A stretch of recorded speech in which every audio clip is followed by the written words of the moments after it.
Hello, friendly alumni. Welcome back to From Here Forward, a UBC Podcast Network podcast. I'm Carol. And I'm Jeevan. Happy April. Happy April. It feels like every month after January sprints away from us. Like, how are we already defrosting? No, I know. And thanks to the current political climate, some days are feeling extra long. They really do. They really do. I mean, Justin Trudeau has left the federal leader chat. Trump has been president for 4 months, threatening to make Canada a 51st state, which has been quite the experience. Canadians are shopping strategically among these wonderful tariff times that seem to be an on-again, off-again toxic relationship. And the stock market seems to be in more conversations than I wish for it to be in. So that's great. Yeah, what a time. And I mean, we can't forget about Trump's executive order that called for an end to diversity, equity, and inclusion, or DEI initiatives across the U.S., calling them, quote, illegal and immoral discrimination programs. I mean, come on. Immoral. I love it. Dun dun dun. Well, on that note, Jeevan and I talked to Dr. Camellia Bryan, an assistant professor at the Sauder School of Business at UBC. She walked us through definitions related to DEI and her research on the backlash against DEI initiatives and ways to disrupt them as well. And with all the uncertainty flying around about DEI, our chat with Dr. Bryan brought some much-needed clarity and even some hope for the future. And considering all things, it was overall a great conversation. So we hope you enjoy. Of course, in the most recent news cycle, we've been hearing a lot about DEI. But for clarity's sake, could you define DEI for us? Who does it include and who does it not include? For diversity, equity, and inclusion initiatives, it includes, for example, women, people who are transgendered, people who are the LGBTQ plus community, people who are racial minorities, people with disabilities. So a lot of different types of groups who often might not always have the same access and opportunities in organizations are targeted by DEI initiatives in order to give them more opportunities. So for some people, DEI kind of is associated with race, or at least now we're learning some people thought that. So what are your thoughts on the implications of, racialized people being counted as like DEI hires, whereas that kind of expression isn't always as frequently directed towards, veterans or white women? Yeah, I think that it's not a fair categorization because the subtext is that they were hired simply because of their race. But when DEI is practiced, especially when it's practiced properly, everybody is still qualified. Like, it's just simply giving opportunities to people who might not have been discriminated. Maybe there was bias, maybe they weren't being accounted for, and now they're getting entry into the organization. So that's what I would say in response to that. Also, I think sometimes you need to think about whether or not this person actually is a perceived DEI hire. Like, I'm doing interviews right now for a research project, and some of the participants will say, oh, like so-and-so is a DEI hire, but then when you ask them, they don't really have proof that there was a specific DEI initiative, even that this person was hired. It's just this assumption sometimes when they're working with people who are racialized that they're hired because of diversity initiatives. And that might not be the case. And even then, they might still be very qualified as well. I really appreciated what you had said earlier about the difference between like, okay, this person just got hired and they must be a DEI hire versus like there was an actual initiative that was put behind this and it was or wasn't following it. So can you explain a bit more in depth about what the actual policy and initiative looks like within an organizational setting and how that differs from this kind of very amorphous idea of a diversity hire? Yeah. For example, like the interviews we've been doing, sometimes they are working with somebody who's racialized, and in their opinion, they don't like that person's performance, or they think they see issues with that person's performance. So their justification automatically is they must have been hired by the DEI initiative. They don't have proof, but especially because that's the broader discourse in society, I think they just infer that, even though some of the organizations that they are just talking about, I know very clearly they don't have a program like that, but they just infer that because that's how they rationalize it. So when, like, for example, when companies have DEI initiatives, some of the things that they do is, for example, they have employee resource groups. So, for example, they have out on Bay Street where people who are LGBTQ and finance community can go and discuss and get extra support because obviously there's different things that they're going to be experiencing versus people who aren't part of that community. They might have, for example, like family groups, people who are Black and Asian employees or Latinx employees. Those are just examples of some. Also, they might do extra mentoring activities. That's another example of a DEI program that might happen. So that's something a lot of companies have done, for example, to improve the representation of women in leadership, to give them extra mentoring opportunities. That's also something that DI practices can do, because often when you're a group that doesn't have the same access to power, you don't get the same mentoring and opportunities. So it's meant to give that as well. Another way that I've also seen it happen is it does impact hiring practices. And I know that's the one that a lot of people are talking about. That's the topic that tends to get the most attention. How it's usually supposed to be done is you look through the candidates, you do hiring, that one's blind. And then in the final candidates, for example, if there's somebody who, for example, might be a woman or have some other like targeted identity, that would give them a boost in that way. But there's still a very clear set of standards that have to be filtered through to get to that process. It's not simply looking and just like picking a resume and thinking, oh, this person looks like they fit this identity, I will now select them. That's not how it's done. And they have to really show that that person is at the same level as everybody else, then they can incorporate that. So it's just meant to account for structural barriers that that person might be facing. And if they're both the same level, then perhaps to consider that when you're evaluating them. In a recent interview with the Tai, I read about you talking about how DEI backlash doesn't necessarily mean that DEI is failing, but that it instead signals that the dominant group might be uncomfortable with the way power is shifting. Why, in your opinion, do you think so many people are opposed to DEI initiatives? And could you explain more about your reasoning on why backlash doesn't necessarily mean that DEI is failing? I think when there's backlash, it's a sign that there's progress. Whenever there's been progress, there has been backlash, because backlash is a sign that there's actually changes in the power structure and people are uncomfortable with that. After 2020, there was a lot of changes that companies made. Some of it was superficial, but some of it was substantive, and that made some people very uncomfortable. And it also made people think about things they might not have to think about before. It was also more opportunities. And then tying it back to why I don't think necessarily backlash means that it can be the end. So I have a paper I just published. It's in the Academy Management Review. And the idea is that there's cases where people are threatened by diversity, and it's an intense threat where it really challenges how they understand and see the world. And they use that as a learning opportunity. Like a really extreme case that we opened the paper with is a man named Callan Robertson, who worked with the alt-right, and he used to be the YouTuber for all of the lot of the really famous alt-right figures. You've probably heard that in both Canada and the US.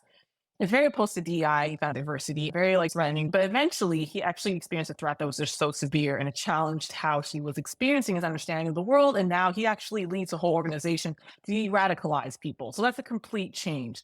So obviously it's not every single circumstance, but if you can engage in dialogue and learning when you're experiencing that, instead of allowing people to just maybe double down and think, oh, this person's just a DEI hire, it can really, in those circumstances, I think there's a lot of opportunity for organizations to maybe disrupt and steer them in a better direction. And just for clarity's sake, when Yeah. you talk about dominant groups in Yeah. North American society, who is that? Yeah. So, for example, people who are cisgendered would be considered a dominant group. Men are a dominant group. People who are white are dominant groups. So these are just groups that tend to have like more power and resources typically in society. So, given broader criticisms of DEI, do you think there needs to be a shift in the language that's used in order to appeal to quote unquote threatened dominant groups in Canada or the US? I don't think that the language needs to be softened, but I think there needs to be a lot more education, because I think when DEI was being enacted, especially after 2020, even if companies weren't necessarily on board with DEI, there was a lot of pressure for them to enact DEI at that time. And they might have done it very quickly without always educating the employees and maybe explaining the importance of why it's happening. Because one common misconception sometimes why people feel threatened is that they think, oh, it's going to come at the expense of my opportunities. Like now, perhaps it's going to be reverse discrimination where I'm getting disadvantaged now, even if that's not the case at all. So I think being really clear about that and just letting them know upfront and creating basis for dialogue where you can hear concerns and then address them proactively can be very powerful, rather than simply if you just engage with the policy. And then some people are like, well, I wonder why this is happening. Why are they doing this? And then they go on the internet and do their own research. And then maybe they go on a Jordan Peterson video or something else. And that's their education. And that can really spiral. But if you start early on and you can explain and address the concerns and provide that education. So that's something else we talk about in the paper, is that when you can have dialogue, especially with somebody who's reflected a lot, it can really be illustrative and facilitating your learning process. If we look in corporate settings that might have more of a white male dominant, and, maybe after some criticism, they might respond with, well, these were the most qualified groups of people. And, when we're having these kind of discussions about DEI and we say, we tried to look, but we couldn't find any. Like, what's happening there from your expertise? What's missing? What are biases? Yeah. Like, what's happening there? You have to think sometimes about prototypes. So when you have an idea of what somebody looks like who's competent or somebody who's a leader, for example, just naturally you'll be biased towards somebody who looks like that. And you'll just see them as competent because it's kind of like the hands fitting the glove quite well. So that's something that will bias in the perceptions. That's why it's also really important to sometimes look at really objective criteria when you're hiring and not make it simply subjective, and also having outside sources to look and examine the hiring process, because that's also part of why like DI practices are needed in hiring, is that there are biases in this way. And so, for example, you might see them as very comparable, but maybe that person might even have higher qualifications because there's a bias in that way because they're being downplayed. So, and there's a lot of research showing that, for example, like when you send out the same resumes, if one name has, for example, an Asian or Black name, they will get less callbacks. Exact same resume, same background, same experience. But there's other factors that go into play. And then also, sometimes you're not aware of it, but you might be looking for things like, how similar is this person to me? Can I get along with this person, or can I grab a beer? And you will then rationalize it with, oh, this person's just more qualified because you just like that candidate better. So being really aware and thoughtful in how you're hiring, that's also something I talk about in the classroom. A lot of us can just be biased, and we have to be really aware of that. Over the last few years, it seems like there's been a growth in different kinds of DEI initiatives being introduced. Now we're seeing them be struck down en masse in the US. Can you walk us through the emergence of DEI over the last few years and exactly how we got to this current moment? I think George Floyd was a really pivotal moment because I was doing research in DEI before then, and the reception towards the research and just the discourse completely altered. Before, it was considered more peripheral, perhaps, in companies, and it was just something that might be considered nice to have. But like with George Floyd, that really escalated the whole entire DEI industry. It grew quite a bit. Roles exploded quite a bit around that time. Like, I remember seeing many positions. I know people who were in the DEI field who grew a lot of opportunities, and then people started talking a lot and reflecting a lot. There was a lot of reading groups that were started. It was a really like transformational event for a lot of people. That even when I do my research, I see people talk about that event and how it really got them interested. There was a lot of changes as well. So a lot of companies, for example, that never had DEI practices, they all of a sudden issued statements. They also sometimes had to backtrack because internal investigations revealed contrary to what they were saying. They weren't reflecting that. But it was starting to become important. Like, consumers cared about it, employees were asking about it, and it became something companies had to contend with. So companies started to talk about it more. But at the same time, it happened quite quickly, and there were people who felt as if this was happening too fast, and they also felt as if it was very forced and really threatened by the changes as well. So, like I said, when there's really big changes, when backlash is happening, it's a sign that things are working or things are actually being changed in that way. And actually, it was around the time of 2020, I started my research on backlash. Although I didn't know what was going to be coming, I had a feeling that given all the changes that would be happening, and that's something that political parties have been able to really play into in terms of those concerns and bringing up, is violating morals. This isn't being meritocratic, or you're now going to be disadvantaged. And it became something that people had to do trainings, they had to think about it. I think it became much more conscious for them. And also people just felt very uncomfortable with that. I think it resulted in a backlash just from all of the changes in that way. So, what do companies gain by embracing DEI policies? And then on the flip side, what do places like Meta or Amazon gain by removing them, if there is anything that they gain? So employees do care about DEI, so it does shape not only how your employees are attracted to the company, but also consumers. So, for example, Target is now experiencing a downturn because there is a boycott happening for Target because they turned back on their DEI practices in that way. And then also, even going beyond the market, there's also the morality taste that, for example, if you have certain values you're holding as a company, then you want to align those. Like, for example, if you really care about fairness and you care about quality, those are things that you're emphasizing in your company, then a lack of DEI and lack of fairness in that way, it doesn't reflect. And so when you're able to show these, people do appreciate that. Employees do feel much better. They feel more engaged, especially if you have marginalized employees in your company. It really changes their experiences. Like, for example, having affinity groups where they're able to have support and talk about their unique experiences, it's very supportive and very helpful. But on the flip side, so there's companies that are drawing back, or like, for example, Meta a lot of companies have now scaled back. First off, one of the risks is that it seems quite inauthentic. You don't really believe that this company genuinely was interested in DEI if they would scale back so quickly because, for example, Meta came out quite strongly in favor of the Black Lives Matter movement, and even Mark Zuckerberg made that statement, and there was a lot of work, and then they completely removed everything once political changes happened. So that seems quite inauthentic and just generally negatively on your impression as a leader and also for the organization. And also on a broader level, people who are in that company and maybe were attracted for those DI initiatives or people who might be targeting groups and feel underrepresented, that can be quite harmful for them. It's quite psychologically distressing to see that, especially if they feel like their identity is being validated. It can be quite threatening as well for them and really signal a lack of safety. And what, if any, intersections have you observed with criticisms of DEI policies and perhaps the rise of populism across the West? Do you see any intersections between those? Yeah, I do see intersections. It's not the focus of my research, but I do see it come up in interviews because DI is political and it's very embedded in politics. Even though like it's often practiced in organizations, it has become a politically charged topic. And with the rise of populism, I think that's also facilitated backlash because with populism, you're really especially highlighting like in-group and out-group differences, and that this group is perhaps gaining at the expense of your group.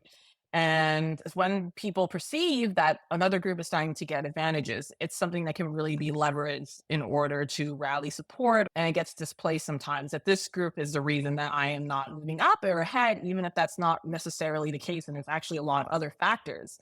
But sometimes some groups, unfortunately, become easy scapegoats in that way. I just want to go back to your piece about dialogue and kind of having that as a tool to create a more DEI safe space.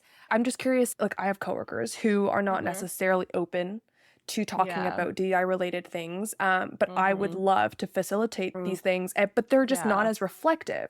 So for someone like me who wants to make sure that the culture is very inclusive, how does that dialogue even start? Because I'm already apprehensive of how they're going to react, and I don't really know what language to use, if it might push them further away. So I'm just curious what your take is on that. So, well, sometimes you have to meet people where they're at. I know it doesn't always seem fair, but especially if you want to create a conversation, is to understand where they're coming from. Like I've even engaged in dialogue with people who were very opposed to DEI quite strongly, but I did hear them out. So I did let them speak. And then I just simply said, well, there's actually evidence showing this, or there's evidence showing that.